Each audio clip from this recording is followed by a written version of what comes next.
জীবনে এমন কি আছে যা আপনাকে অজান্তে শিখরে পৌঁছে দিতে পারে বা আপনার পতনও ঘটাতে পারে? সঙ্গতি। যদি আপনি কোনো শ্রেষ্ঠ ব্যক্তির সঙ্গ লাভ করেন, তাহলে তার শুভ চিন্তা, তার গুণ, তার স্বভাব আপনার মধ্যে চলে আসবে। আপনি আরো শ্রেষ্ঠ হয়ে উঠবেন। আবার সেখানেই যদি আপনি কোনো দুষ্ট ব্যক্তির সঙ্গতি লাভ করেন, কোনো খারাপ মানুষের সঙ্গতি লাভ করেন, তাহলে আপনার শুভ চিন্তা, আপনার গুণ, তা যে কখন আপনার থেকে কেড়ে নেওয়া হবে সেটা আপনি জানতেও পারবেন না।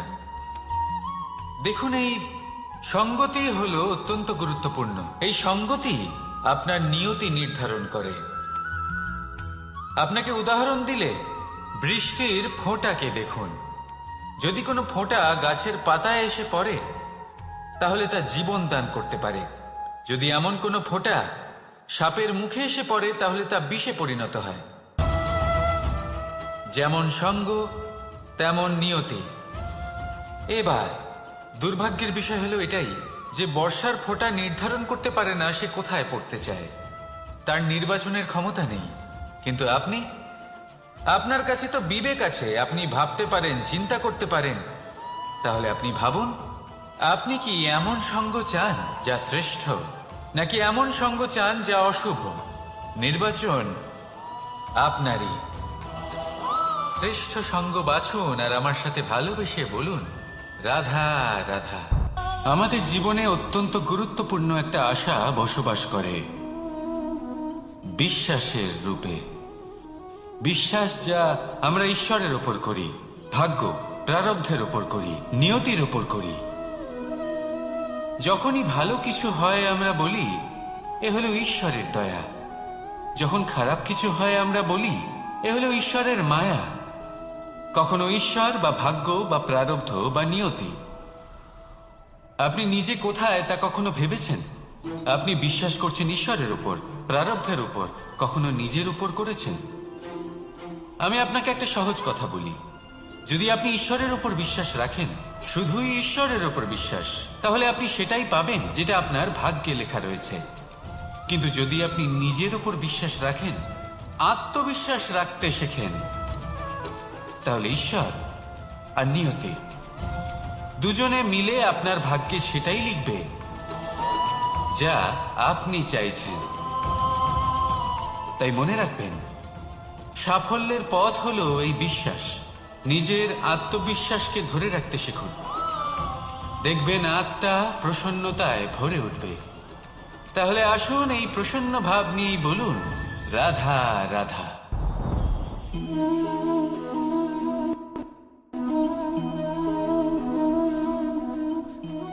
মুক্ত। এই মুক্তই সবাইকে মোহিত করে দেয়, নিজের দিকে আকর্ষিত করে। অত্যন্ত সুন্দর, গোল, শুভ্র। মুক্ত দ্বারা নির্মিত আভূষণ, তা হয়তো সে মুকুটই হোক বা কোনো স্ত্রীর অলংকার, তাকে আরো সুন্দর করে তোলে, তাকে আরো সুন্দর দেখতে লাগে। এবার এই মুক্তকে এত সুন্দর দেখার জন্য কত কষ্ট সহ্য করতে হয় তা কি কখনো আপনি ভেবেছেন? এই মুক্ত ঝিনুক থেকে বের করা হয়। ঝিনুক যা কিনা সমুদ্রের তলদেশে থাকে। ওকে কত কষ্ট সহ্য করতে হয়, জলের চাপ সহ্য করতে হয়, সমুদ্রের স্রোত সহ্য করতে হয়। এই ঝিনুককে এত কষ্ট সহ্য করতে হয়, এই মুক্তকে এত কষ্ট সহ্য করতে হয়, তারপরে এর রূপ এত সুন্দর হয়। যদি আপনিও আপনার পরিশ্রমের সৌন্দর্য, নিজের পরাক্রমের সৌন্দর্য এই সংসারে প্রকাশিত করতে চান, তাহলে আপনাকেও কষ্ট সহ্য করতেই হবে। তাই জীবনে যখনই সংকট আসবে, বিপদ আসবে, সমস্যা আসবে, তখন একে সুযোগ হিসেবে গ্রহণ করুন। কারণ এই বিপদের সাথেই লড়াই করে আপনি মুক্তর মতোই পরিশুদ্ধ হয়ে উঠবেন। তাহলে আসুন আর আমার সাথে ভালোবেসে বলুন, রাধা রাধা। আপনি কি জানেন আপনার জীবনে আপনার আসল জীবনসাথী কে হন? মাতা পিতা, ভাই বোন, স্বামী স্ত্রী? না, আপনার আসল জীবনসাথী হলো আপনার শরীর। সেই শরীর যার দিকে আপনি কখনো নজরই দেন না, ঠিক কি না? এবার যে মানুষ এই রহস্য বুঝতে পারেন তার জীবন এমনি শুভ হয়ে যায়। আপনি নিজেই দেখুন না, সে সংসারের মঙ্গলই করা হোক বা সত্যের রক্ষা করা হোক, তা সে শত্রুর সাথে যুদ্ধ করা হোক বা মিত্রকে রক্ষা করা হোক, এই শরীরই তো কাজে আসে। তপস্যাতে, বলিদানে, পরিশ্রমে এই শরীরই হলো আধার, ঠিক কিনা? তাই আমাদের কর্তব্য হলো যে আমরা যেন নিজের শরীরের যত্ন নিই। আমরা কি খাই, আমাদের কি খাওয়া উচিত, এটা যেন বুঝি। কোনটা সুপাচ্য আর কোনটা নয়, এটা যেন বুঝি। কারণ যেমন হবে অন্ন, মনও তেমনই হবে। যত ভালো অন্ন তত ভালো মন। আর সুস্থ শরীর হলো সুস্থ মনের আধার, এ কথা অবশ্যই মনে রাখবেন। আর যদি মন সুস্থ থাকে তাহলে সকল শুভ উদ্দেশ্য পূর্ণ হবে। তাহলে আসুন আর আমার সাথে ভালোবেসে বলুন, রাধা রাধা। কথায় আছে যে দৃষ্টি অত্যন্ত কঠোর হয়, অত্যন্ত শক্তিশালীও হয়। কথায় আছে যে কারোর উপর যদি কুদৃষ্টি পড়ে তাহলে তার বিনাশ কেউ আটকাতে পারে না। এই যে কুদৃষ্টি, এর উপাচারও আমাদের কাছে রয়েছে। যখন আমরা বাড়ি নির্মাণ করি তখন একটা কালো মুখোশ লাগাই, যাকে রক্ষা কবচ মনে করা হয়, কুদৃষ্টি থেকে বাঁচার জন্য। যখনই কোনো বাচ্চা বাইরে যায় তখন তার মাথায় আমরা একটা কাজলের টিপ পরিয়ে দিই, কুদৃষ্টি থেকে বাঁচার জন্য। অর্থাৎ এই সংসারে কুদৃষ্টি থেকে বাঁচার উপাচার রয়েছে। উপাচার যদি কিছু না থেকে থাকে তাহলে তা হলো দৃষ্টিভঙ্গি। যদি আপনার দৃষ্টিভঙ্গি অনুচিত হয় তাহলে আপনার পতন কেউ আটকাতে পারবে না। না পারবে কালো মুখোশ, না কালো টিপ, না স্বয়ং ঈশ্বর। সেই জন্য নিজের দৃষ্টিভঙ্গি শুভ করে তুলুন, সব কিছু শুভই হবে। আসুন আমার সাথে ভালোবেসে বলুন, রাধা রাধা। কথায় আছে যে জীবনের আধার হলো সম্পর্ক, প্রসন্নতারও এবং ঈশ্বরের সাথে দেখা পাওয়ারও। এবার এই সম্পর্কের আধার আসলে কি? সেবা? না। বোঝাপড়া? না। অপেক্ষা? না। এই সম্পর্কের আধার হলো বিশ্বাস। যদি বিশ্বাস ভেঙে যায় তাহলে জেনে রাখবেন যে সম্পর্করূপী এই ভবন, এর ভিতই ভেঙে গেল। আর যদি ভিত ভেঙে যায় তাহলে সেখানে অন্য কোনো ভবন নির্মাণ সম্ভব নয়, সম্ভবই নয়। এই সমস্ত সম্পর্কের বিশ্ব বিশ্বাসে বসবাস করে। এই বিশ্বাস হলো অত্যন্ত গুরুত্বপূর্ণ। এই বিশ্বাসের জোরেই আমি আর রাধা কোনো সাংসারিক বন্ধনে আবদ্ধ না হয়েও এক অত্যন্ত দৈব অলৌকিক বন্ধনে আবদ্ধ। এই হলো বিশ্বাস, যার দ্বারা 11 অক্ষৌহিনী সেনার সামনে অর্জুন দাঁড়িয়েছিল এবং জয়ী হয়েছিল। এই বিশ্বাস হলো অত্যন্ত গুরুত্বপূর্ণ। তাই বিশ্বাস করতে শিখুন, বিশ্বাস দিতে শিখুন, বিশ্বাস পালন করতে শিখুন। আর আমার সাথে ভালোবেসে বলুন, রাধা রাধা। এই সংসার অত্যন্ত বিচিত্র এক স্থান। এ সত্য খুঁজতে থাকে, আর সত্য খুঁজে পেলেই তা প্রমাণ করতে চায়। সে চায় তার প্রমাণ পেতে, সাক্ষী পেতে চায়। সেক্ষেত্রে আমাকে বলুন যে সত্য কি করতে পারে?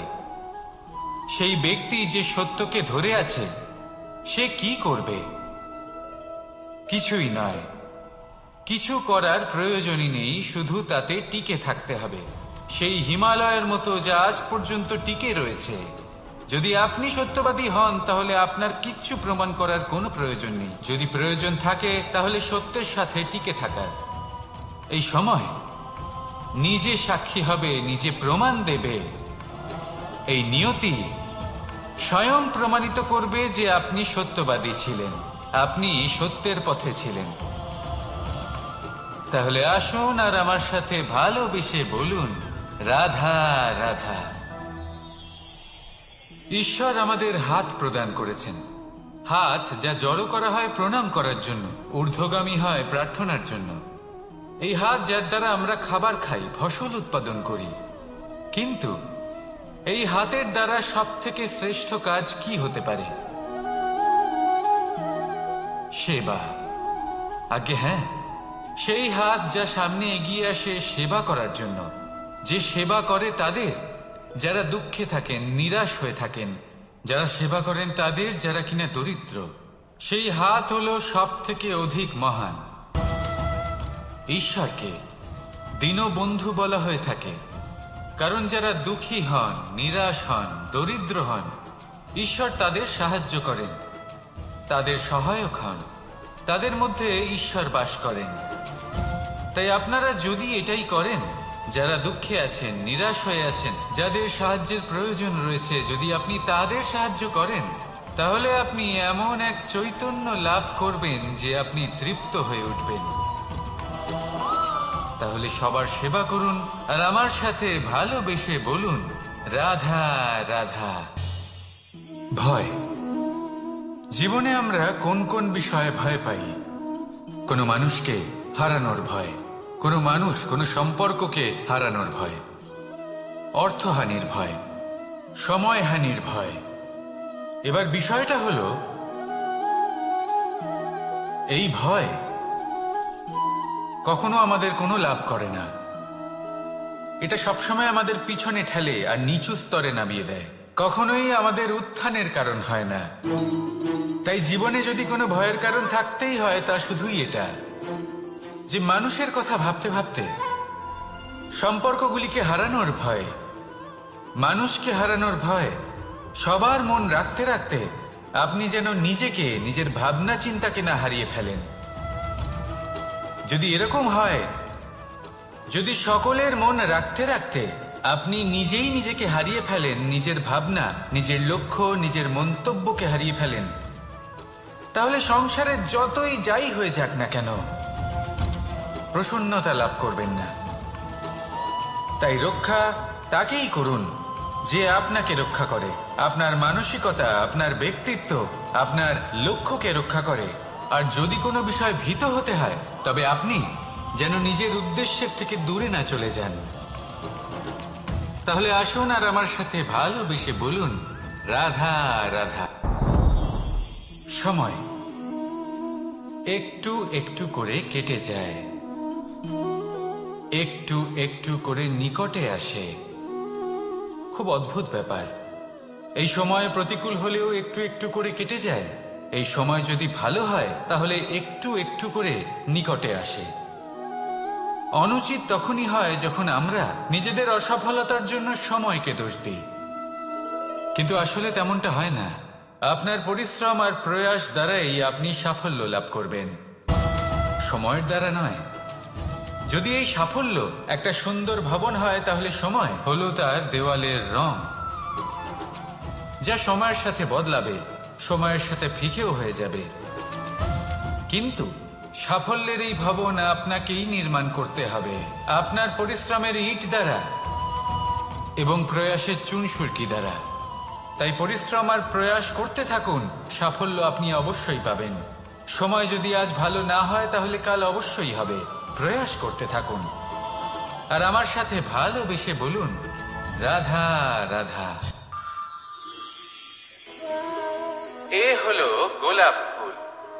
একে আমরা সকলেই চিনি। সমগ্র সংসার ভালোবাসে এই পুষ্পকে।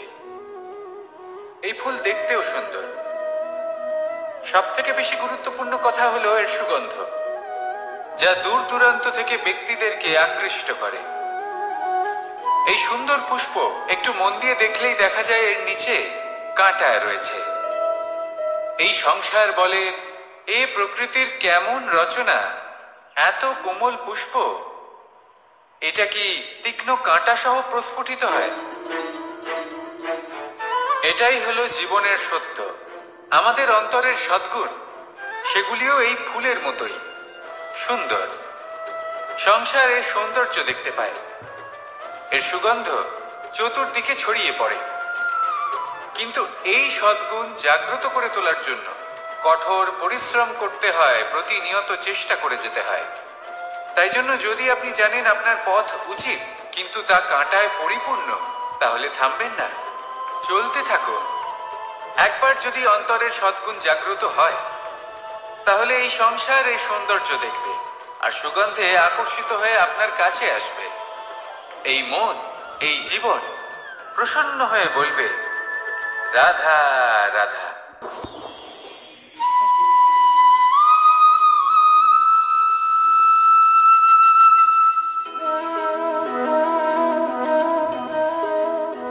মোহনের বাঁশির এই সুর, এই সঙ্গীত কার না পছন্দ হয়?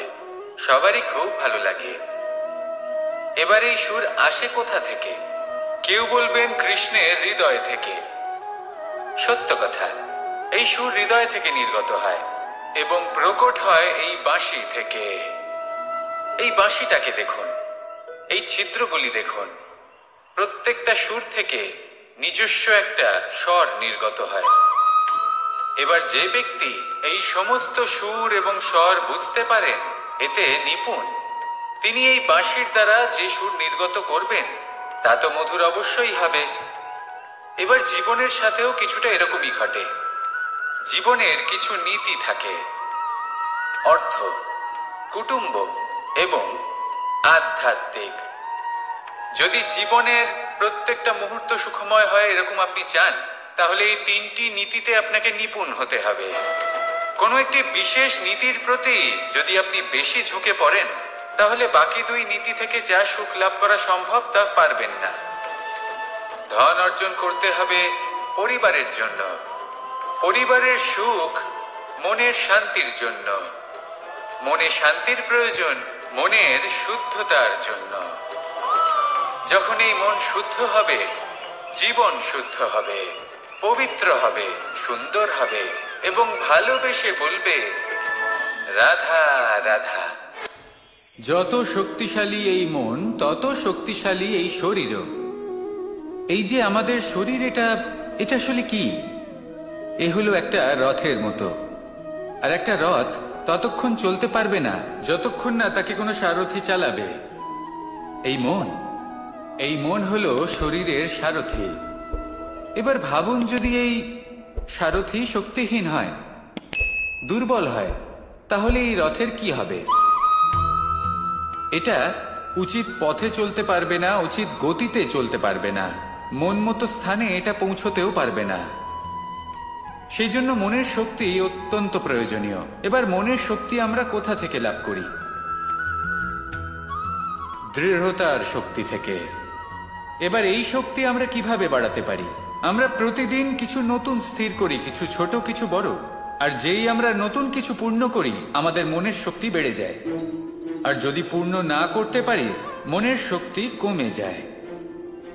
একটা দেওয়ালের মতো ছোট ছোট ছোট ছোট শিলা আমরা একটার পর একটা স্থাপন করে একটা দেওয়াল তৈরি করি। এতগুলো পাথর যখন একত্রিত হয়ে যায়, তখন এমন এক দেওয়াল তৈরি হয় যাকে ভাঙা প্রায় অসম্ভব হয়ে দাঁড়ায়। সেরকমই হয় মন এবং দৃঢ়তা। ছোট ছোট কাজ করে নিজের লক্ষ্য পূর্ণ করুন। এই লক্ষ্য যদি পূর্ণ হয়, তবে মনের শক্তি বাড়বে। কিছুটা এইভাবে যে যত বড়ই বিপদ আসুক না কেন, সেই বিপদ নিজে হার মেনে নেবে, কিন্তু আপনার মন ততটাই শক্তিশালী থাকবে। তাই মনের শক্তি বাড়াতে থাকুন, যাতে আপনি উচিত পথে চলতে পারেন, উচিত গতিতে চলেন আর মনোবাঞ্ছিত স্থানে পৌঁছতে পারেন। তবেই এই মন প্রসন্ন হয়ে বলবে, রাধা রাধা। ওমাই কি, আমি কখন থেকে এখানে অপেক্ষা করছি, হাত পেতে দাঁড়িয়ে রয়েছি যাতে একটা ফল আমার হাতে এসে পড়ে এবং সেটা আমি খেতে পারি। কখন থেকে অপেক্ষা করছি, কিন্তু সেটা হচ্ছেই না। এবার আপনি বলবেন যে এসব কি বলছি, এ কি অদ্ভুত কথা বলছি। যদি ফল খেতে হয় তাহলে আমাকে বৃক্ষে চড়তে হবে, ফলের কাছে পৌঁছতে হবে, তবেই তো ফল পাবো। এবারে এটা অত্যন্ত সহজ ব্যাপার, কিন্তু এই বিষয়টা আপনি নিজের জীবনের প্রসঙ্গে ভেবে দেখুন। লক্ষ্য কোথায় আছে আপনি জানেন, সেই লক্ষ্যে পৌঁছানোর পথ কি সেটাও আপনি জানেন, সেই পথে চলার ক্ষমতাও আপনার রয়েছে, কিন্তু তাও আপনি নিজের লক্ষ্য লাভ করতে পারছেন না। কেন? কারণ আপনি অপেক্ষা করছেন যে লক্ষ্য আপনার সামনে চলে আসবে, কিন্তু তা হয় না। লক্ষ্য সে যাই হোক না কেন, ধন হোক, প্রেম হোক, কোনো সম্মান হোক বা মোক্ষ হোক, যদি আপনি তার দিকে অগ্রসর না হন, তাহলে ফল প্রাপ্তি অসম্ভব ব্যাপার। তা কোনোদিনই হবে না। সেই জন্য আপনার চোখের সামনে আপনি যদি নিজের লক্ষ্যকে দেখতে পান, তাহলে উঠুন এবং সেই দিকে অগ্রসর হতে শুরু করুন। নিজের অন্তরের সকল অশুভ গুণ দূর করুন, অলসতা ত্যাগ করুন, অজ্ঞানতা ত্যাগ করে দিন এবং চলতে থাকুন। অবশ্যই মনোবাঞ্ছিত ফল লাভ করতে পারবেন। মনে রাখবেন, চলতে থাকলে তবেই লক্ষ্যপ্রাপ্তি হবে। অপেক্ষার দ্বারা শুধুমাত্র মৃত্যু লাভ হবে। আসুন আমার সাথে ভালোবেসে বলুন, রাধা রাধা।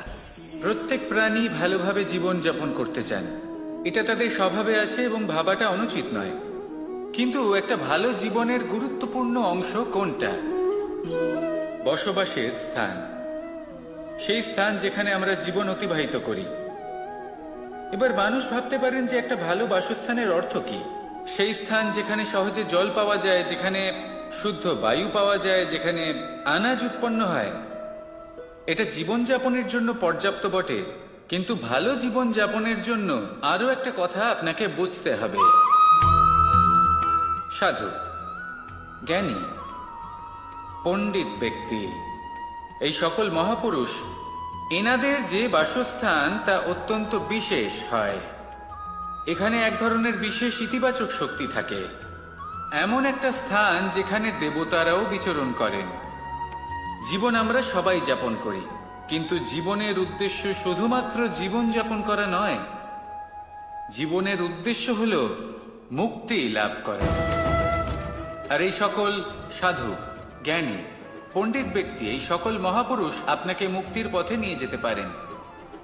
কারণ এরা হলেন সেই মহাপুরুষ যারা নিজেদের অন্তরের বিকার, অহংকার, ক্রোধ, বিদ্বেষ, এই সকল দোষগুলিকে ত্যাগ করেছেন, এদের ওপর বিজয় লাভ করেছেন। এমনই একজন ব্যক্তি আপনাকে মুক্তির পথে নিয়ে যেতে পারে। প্রয়োজন হলো শুধুই এনাদের চিনতে পারা, এদের কথা বুঝতে পারা এবং এদের দেখানো পথে চলা। যদি আপনি এটা করতে পারেন, তাহলে এই মন প্রফুল্ল হয়ে বলবে, রাধা রাধা।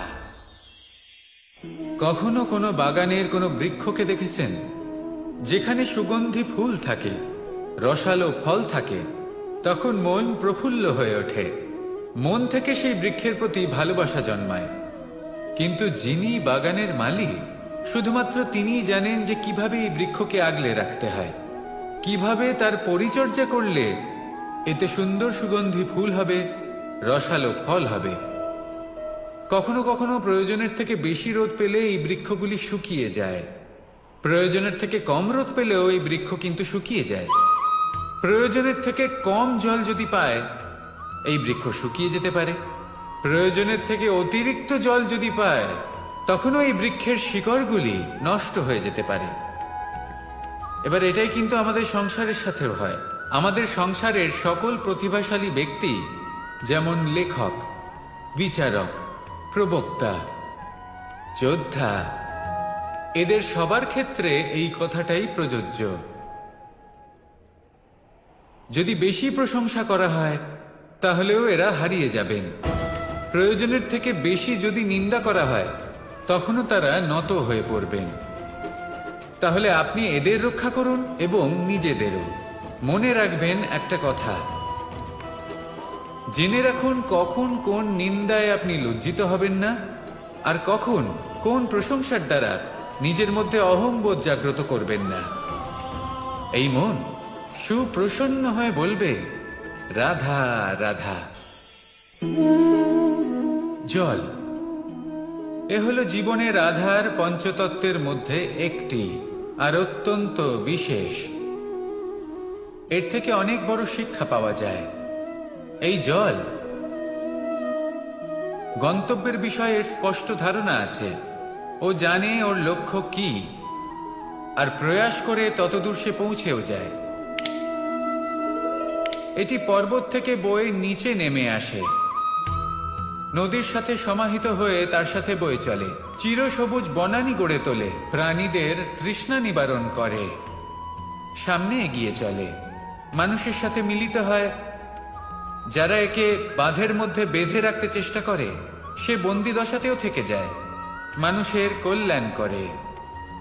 তারপর বাঁধ থেকে মুক্তি পেয়ে এগিয়ে চলে, কোথাও ধাক্কা খায়, কোথাও বাধা পড়ে, কোথাও যদি পথ খুঁজে না পায় তাহলে পথ খুঁজেই নেয়, আর যেখানে পথ থাকে না সেখানে পথ বানিয়ে নেয়, আর শেষ পর্যন্ত নিজের লক্ষ্যে পৌঁছেই যায়, অর্থাৎ সমুদ্রে গিয়ে সমাহিত হয়ে যায়। আমাদেরও কিছুটা এরকমই হয়ে উঠতে হবে। যেখানেই যাবেন সকলের কল্যাণ করুন, সামনে এগোন। আপনি কোথাও পড়ে গেলে, ধাক্কা খেলে আঘাত লাগবেই, উত্থান পতন লেগেই থাকে। সামনে এগোতে থাকুন। কোথাও পথ না পেলে তা খুঁজে নিন, কোথাও পথ না থাকলে তা বানিয়ে নিন। নিজের গন্তব্যের কথা সব সময় মনে রাখুন। শেষ পর্যন্ত নিজের মোক্ষ লাভ আপনি অবশ্যই করবেন। আর আমার সাথে ভালোবেসে বলুন, রাধা রাধা। জীবনের প্রত্যেক মুহূর্ত আমাদের কিছু না কিছু শিক্ষা দেয়, নির্ভর করছে আমাদের দৃষ্টিভঙ্গির উপর। যেমন নদী হলো আমার অত্যন্ত প্রিয়। নদীতে ভ্রমণ করতে আমার খুব ভালো লাগে। কি বলেন? নদীতে সবসময় নতুন কিছু থাকে, ও পুরনো কিছুই নিয়ে বসে থাকে না। সব সময় প্রবাহমান, কখনো থামে না। ততক্ষণ থামে না যতক্ষণ না সাগরে গিয়ে সমাহিত হচ্ছে। ঠিক এইভাবেই আমাদেরও উচিত নিজের জীবন অতিবাহিত করা, নদীর মতো। প্রত্যেক মুহূর্ত নতুন, তাই সেইভাবেই জীবন যাপন করুন। পুরনো কিছুই একত্রিত করে রাখবেন না, বিগত স্মৃতির মাঝে নিজেকে হারিয়ে ফেলবেন না। এই যে বর্তমান, এই যে মুহূর্ত, সেটাই হলো সর্বশ্রেষ্ঠ। এর মাঝেই জীবন যাপন করুন। নদীর মতো প্রবাহমান হতে শিখুন। আপনি শিখে গেলে তাহলে মনে রাখবেন, আমার আপনার মাঝে বিচরণ করতে বড়ই ভালো লাগবে। যে ব্যক্তি আনন্দের সাথে জীবনের প্রত্যেকটা মুহূর্ত অতিবাহিত করে কোনো চিন্তা ছাড়াই, প্রবাহমান হয়, কখনোই থামে না, যতক্ষণ না মুক্তি লাভ করছেন, এমন ব্যক্তির মধ্যেই রাধাকৃষ্ণ বসবাস করেন। তাহলে আসুন আমার সাথে ভালোবেসে বলুন, রাধা রাধা। সূর্যের প্রকাশ, অন্ধকারকে দূর করে দেওয়া সেই মহানায়ক। এই সূর্যের প্রকাশ যখন পৃথিবীতে এসে পৌঁছয়, কি হয়? এই পৃথিবী জেগে ওঠে, প্রত্যেক প্রাণী জেগে ওঠে, মানুষ জেগে ওঠে, নিজের কর্ম করেন, জীবন যাপন করেন। এই ঘুমের মৃতপ্রায় স্থিতি কাটিয়ে উঠে জীবন যাপন করতে শেখেন। এটাই হলো প্রভাব সূর্যের প্রকাশের। এবার এই প্রকাশ যে সূর্যের থেকে পাই, তিনি কি করেন? তিনি নিজেকে জ্বালান আমাদের জীবন প্রদান করার জন্য। প্রত্যেকটা মুহূর্ত তিনি তাপ সহ্য করেন, আমরা যাতে সেই প্রকাশ লাভ করি। এটাই হলো জীবনের সারমর্ম। যদি আপনিও এই সংসারে প্রকাশ ছড়িয়ে দিতে চান, তাহলে আপনাকেও তপ্ত হতে হবে, নিজে জ্বলতে হবে, সেই কর্ম করতে হবে যেটা কঠিন হতে পারে কিন্তু আসলে শ্রেষ্ঠ। তবেই এই সংসারের সেবা করতে পারবেন, সংসারকে পথ দেখাতে পারবেন। নিজের অন্তরের প্রকাশ জাগ্রত করুন, তবেই সেই সকল ব্যক্তি যারা পাপের অন্ধকারে নিমজ্জিত হয়ে আছেন, তারা জাগ্রত হবেন। সেই সকল ব্যক্তিকে জাগিয়ে তুলুন, প্রেরিত করে তুলুন সুখী হওয়ার জন্য যারা সুখী হতে পারছেন না। সেই সকলকে প্রেরিত করুন সাফল্য লাভের যারা সফল হতে পারছেন না। নিজের অন্তরের সূর্যকে জাগ্রত করুন, চারিদিকে শুধু প্রকাশই প্রকাশ হবে, জীবনই জীবন থাকবে, আনন্দই আনন্দ থাকবে, আর এই মন বারবার প্রসন্ন চিত্তে বলে উঠবে, রাধা রাধা। আজ আমরা দুই ধরনের ব্যক্তির বিষয়ে কথা বলবো। প্রথম জন হলেন যে প্রয়োজনের থেকে অনেক বেশি পরিমাণ ধন উপার্জন করে থাকেন। তার কাছে ততটা ধন থাকে যতটা তার প্রয়োজনও নেই, তারপরেও আরো ধন উপার্জন করতে চেষ্টা করতে থাকেন। সকল সম্ভব চেষ্টা করেন, সকল সম্ভব কর্ম করেন, তা সে উচিত কর্ম হোক বা অনুচিত, তাতে তাদের কিছুই যায় আসে না। তারা শুধুই এই সংসারের সকল সুখ ভোগ করতে চান, সকল স্বাচ্ছন্দ্য লাভ করতে চান। আজীবন তারা প্রচেষ্টাই করতে থাকেন। এবার এই করতে গিয়ে তারা ভারাক্রান্ত হয়ে সমস্যার সম্মুখীন হন। এনাদের সমগ্র জীবন এই চেষ্টাতেই চলে যায়, জীবন যাপন করার বদলে। অন্যদিকে আরেকজন ব্যক্তি যিনি জানেন তার প্রয়োজন কতটুকু, আর শুধুমাত্র সেই পরিমাণ ধন অর্জন করেন, তার থেকে বেশি একটুও নয়। উনি যদি দুবেলা খেতে পান মাথা গোজার ঠাঁই পেয়ে যান, সেটাই পর্যাপ্ত। তাতেই তিনি আনন্দে জীবন যাপন করেন, না কোনো বৃথা চিন্তা করেন, না কোনো বৃথা কষ্ট করেন। এবার আমি আপনাদের জিজ্ঞেস করব, এই দুই ব্যক্তির মধ্যে আপনি কোন ব্যক্তি হতে চাইবেন? বেশিরভাগ মানুষ এটাই বলবেন যে আমরা সেই দ্বিতীয় মানুষ হতে চাই যারা সন্তুষ্ট। কিন্তু যদি মন দিয়ে দেখেন, আপনিও সেই কর্মই করছেন যা প্রথম ব্যক্তি করেন। আপনারা সবসময় চেষ্টা করে চলেছেন, এটাও লাভ করতে হবে, ওটাও লাভ করতে হবে, আমার এটারও প্রয়োজন, ওটারও প্রয়োজন। আপনি অনেক কিছু লাভ করেছেন, কিন্তু প্রশ্ন এটাই যে আপনার কি সেই সবকিছুর প্রয়োজন রয়েছে? এর উত্তর আপনার অন্তর মনে রয়েছে। আপনার মন জানে যে আপনার প্রয়োজন কতটুকু। সেখানে গিয়ে দেখুন। সন্তুষ্টি মানুষকে আনন্দ দেয়। মানুষ যতটা সন্তুষ্ট হবে ততটাই সে আনন্দ লাভ করবে। এবার আপনাকে এই সিদ্ধান্ত নিতে হবে যে আপনি কখন আর কোথায় সন্তুষ্টি লাভ করবেন, কত কিছু লাভ করার পরে সন্তুষ্ট হবেন। এই উত্তর আপনি মন থেকে পাবেন। এই সমাজের চাহিদায় জড়িয়ে নিজেকে বিভ্রান্ত করবেন না।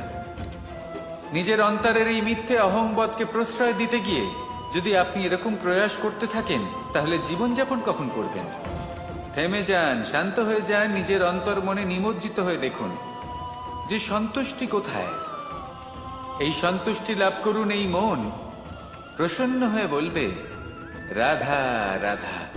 ক্ষমা একটা অত্যন্ত সুন্দর শব্দ, আমার খুব প্রিয় শব্দ, কিন্তু এই ক্ষমা কখন আর কিভাবে প্রয়োগ করতে হবে সেটা বোঝা প্রয়োজনীয়।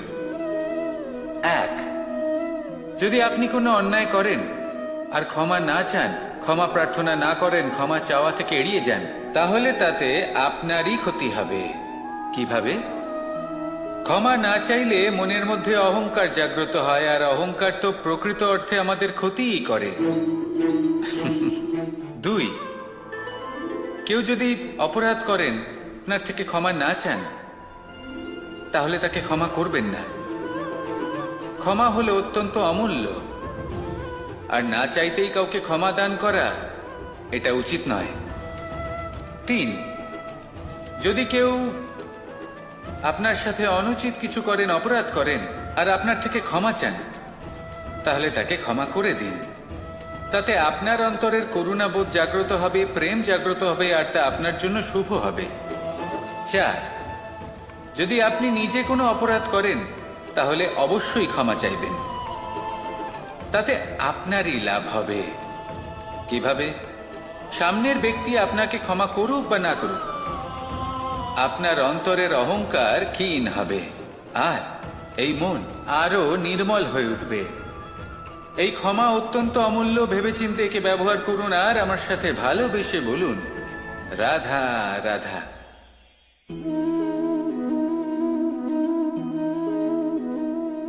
ভোজনের দ্বারাই শরীর পুষ্টি লাভ করে। ছোটবেলা থেকে আজ পর্যন্ত যাই আপনার ভোজন হয়ে থাকুক, যাই আপনার আহার হয়ে থাকুক, সেই অনুসারেই আপনার শরীর গঠিত হয়েছে। এই ভোজন অত্যন্ত গুরুত্বপূর্ণ, সেই জন্য এর প্রত্যেক অংশকে বোঝা খুব আবশ্যক। প্রথম অংশ, যে আমরা কি গ্রহণ করছি, এই ভোজন কোন স্থান থেকে আসছে সেটা বুঝুন।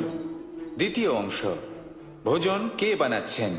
এই ভোজন সর্বশ্রেষ্ঠ তখনই হয় যখন মাতার হাতে তৈরি করা ভোজন হয়। কিন্তু যদি মাতার তৈরি করা ভোজন আপনি প্রাপ্ত নাও করতে পারেন, তাহলে সেই ব্যক্তির ভোজন তৈরি করা উচিত যিনি সাত্ত্বিক। তৃতীয় অংশ, কোন স্থানে আপনি ভোজন গ্রহণ করছেন। যে স্থানে আপনি ভোজন গ্রহণ করছেন তা সাত্ত্বিক হওয়া উচিত। তাহলে অত্যন্ত গুরুত্বপূর্ণ।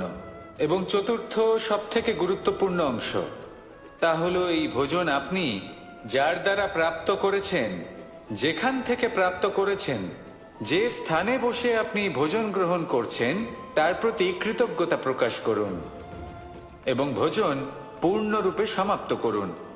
তবেই এই ভোজন আপনাকে সুখী জীবন দান করবে, সুস্থ শরীর দেবে, আর এই মন তা সুপ্রসন্ন হয়ে বলবে, রাধা রাধা।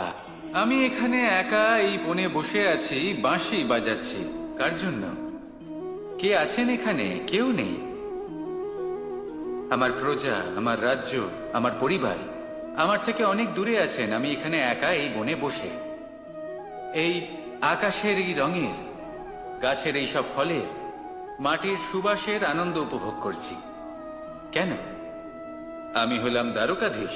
এমন কি রাজকীয় বা ভৌতিক সুখ রয়েছে যে আমি ওখানে পেতে পারি না? সবকিছুই পেতে পারি, তাও এখানে বনে একা বসে আছি। কোন সুখ খুঁজে চলেছি? একা থাকার সুখ। আমরা প্রত্যেকদিন অনেক মানুষের সাথে, চিন্তাধারার সাথে, কর্মের সাথে, পরিস্থিতির সাথে, সুখ দুঃখের দ্বারা বেষ্টিত থাকি। জীবনের এই চক্রে আমরা জড়িয়ে পড়তে থাকি। যতই আমরা এই সমস্যার সমাধান করি, আমরা ততই এতে জড়িয়ে পড়ি। আমরা এতটাই জড়িয়ে পড়ি যে যখন আমরা আয়নায় নিজেদের দেখি, তখন আমরা নিজেদের চিনতেই পারি না। এমন মনে হয় যেন আমরা নিজেদের হারিয়ে ফেলেছি। সেই জন্য প্রত্যেক দিন আপনি কিছু সময় নিজের সাথে কাটান একান্তে। এটা অত্যন্ত আবশ্যক। নিজের অস্তিত্বের গভীরে গিয়ে দেখতে শিখুন, নিজেকে বুঝুন। অদ্ভুত শান্তির অনুভূতি হবে। যেমন এই বায়ু, এই বৃক্ষ, এই পুষ্প, এই নিসর্গ, এদের মতো আপনিও কখনো একলা হতে শিখুন। কখনো নিসর্গের একটা অংশ হয়ে দেখুন। এই মন প্রসন্ন হয়ে বলবে, রাধা রাধা। বাহ! পুষ্পের সুবাস আমার খুব ভালো লাগে। অত্যন্ত সুন্দর হয় এই পুষ্প। এইভাবে চারিদিকে পুষ্প দেখে মন আনন্দিত হয়ে ওঠে।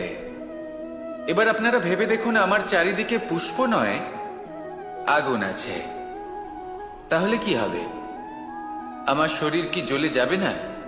অবশ্যই জ্বলবে। শরীরকে কি আগুনের তাপ সহ্য করতে হবে না? অবশ্যই সহ্য করতে হবে। এটাই হলো প্রকৃতির নিয়ম। এই নিয়ম কিন্তু আমরা সবাই জানি, কিন্তু আমাদের মধ্যে বেশিরভাগ মানুষ এই বিভ্রান্তি নিয়ে বাঁচি যে এই যে প্রকৃতির নিয়ম, তা আমার ওপর প্রযোজ্য নয়। তা কিন্তু নয়। আমাদের চতুর্দিকে এই যে নিসর্গ রয়েছে, আমরা তার কতটা ক্ষতি করি সেটা একবার ভেবে দেখুন। আমরা বনাঞ্চল জ্বালিয়ে দিই, বায়ু দূষিত করি, জল দূষিত করি, প্রাণীদের হত্যা আমরা করি। কেন? এই নিসর্গ আমরা নষ্ট করি, যদিও আমরা জানি যে আমরাও হলাম এই নিসর্গেরই অংশ। এবার দেখুন, শরীরের কোনো অংশে যদি আগুন ধরান, আস্তে আস্তে সমস্ত শরীরও জ্বলে যাবে। সেইভাবেই নিসর্গ যদি নষ্ট হয়ে যায়, তাহলে মনুষ্য জাতিও নষ্ট হয়ে যাবে। তাই এই যে নিসর্গ আপনি দেখছেন, এই পুষ্প, এই বৃক্ষ, বায়ু, জল, এদের সকলকে রক্ষা করুন, নষ্ট নয়। মনে রাখবেন, যদি নিসর্গ থাকে মানুষ থাকবে, যদি নিসর্গ থাকে তাহলেই জীবন থাকবে। আসুন আমার সাথে ভালোবেসে বলুন, রাধা রাধা। এ হলো গোলাপ ফুল। একে আমরা সকলেই চিনি। সমগ্র সংসার ভালোবাসে এই পুষ্পকে। এই ফুল দেখতেও সুন্দর। সবথেকে বেশি গুরুত্বপূর্ণ কথা হলো এর সুগন্ধ, যা দূর দূরান্ত থেকে ব্যক্তিদেরকে আকৃষ্ট করে। এই সুন্দর পুষ্প একটু মন দিয়ে দেখলেই দেখা যায় এর নিচে কাঁটা রয়েছে। এই সংসার বলে, এ প্রকৃতির কেমন রচনা, এত কোমল পুষ্প, এটা কি তীক্ষ্ণ কাঁটা সহ প্রস্ফুটিত হয়? এটাই হলো জীবনের সত্য।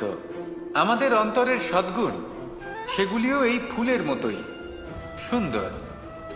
সংসারের সৌন্দর্য দেখতে পায়, এর সুগন্ধ চতুর্দিকে ছড়িয়ে পড়ে। কিন্তু এই সদ্গুণ জাগ্রত করে তোলার জন্য কঠোর পরিশ্রম করতে হয়, প্রতিনিয়ত চেষ্টা করে যেতে হয়। তাই জন্য যদি আপনি জানেন আপনার পথ উচিত, কিন্তু তা কাঁটায় পরিপূর্ণ, তাহলে থামবেন না, চলতে থাকুন। একবার যদি অন্তরের সদ্গুণ জাগ্রত হয়, তাহলে এই সংসার এই সৌন্দর্য দেখবে আর সুগন্ধে আকর্ষিত হয়ে আপনার কাছে আসবে। এই মন, এই জীবন প্রসন্ন হয়ে বলবে রাধা রাধা।